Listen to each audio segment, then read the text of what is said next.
સવું હાલ હું મારા ભાઈને ઘરે જાતો આવું હો. હવે ન્યા કાંઈ નથી જવું. ખબર છે ને નોખા થયા ત્યારે બાના ઘરેણામાંથી એક વીટી નહોતી દીધી. ઈ વાત તારી હાચી હો. આમ જો કંકુત્રી દેવા તો આવશે ને બધાય માણા વચ્ચે એને પગે ન લગાડું તો મારું નામ ભીખો નહીં.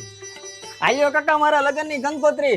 હા લગન ટાણે જ તને કાકો સાંભળો કા. અરે કાકા એવી રી સડાઓમાં એક તો માણ મારું ગોઠવાણું છે, લગ્નમાં તો તમારે આવવાનું જ છે. આ જોવા ટાણે તારો કાકો ને કાકી નો સાંભળ્યા. આ હરક પુદુડી ની 5000 ની હાડી લઈને બેઠી હતી. અરે કાકા ટૂંકમાં બતાવ્યું તું. તે ટૂંકમાં બતાવ્યું તો હું ભાઈઓ ને ભૂલી ગયા તા. તો હવે લગન ટૂંકમાં પતાવી દેજો. કાકા અમારા કાકીને કયો ને બંધ થાય, હું અહીંયા કંકોત્રી દેવા આવ્યો છું, ડખા કરવા નથી આવ્યો. હા તે આ તારી કાકી હાસુ જ કે છે. અરે કાકા આવું કરો માં, માંડ 30 વર્ષે મેળ આવ્યો છે, તમે નહીં આવો ને તો સમાજમાં મારું ભૂંડું લાગશે. તારા કાકાને ગમે એટલી મીઠી મારી હોય એટલી માર, અમે આજે નથી આવવાના ને કાલે નથી આવવાના. કાકા જીભડાણીને કયો બંધ થાય, આને આવીને જ ઘરમાં ડખા કરાવ્યા છે. નકર કેવા પેલા આપણે હપીને રહેતા હતા. હું નાનો હતો ખબર મને તેડીને તમે ચોકલેટો લેવા લઈ જતા હતા.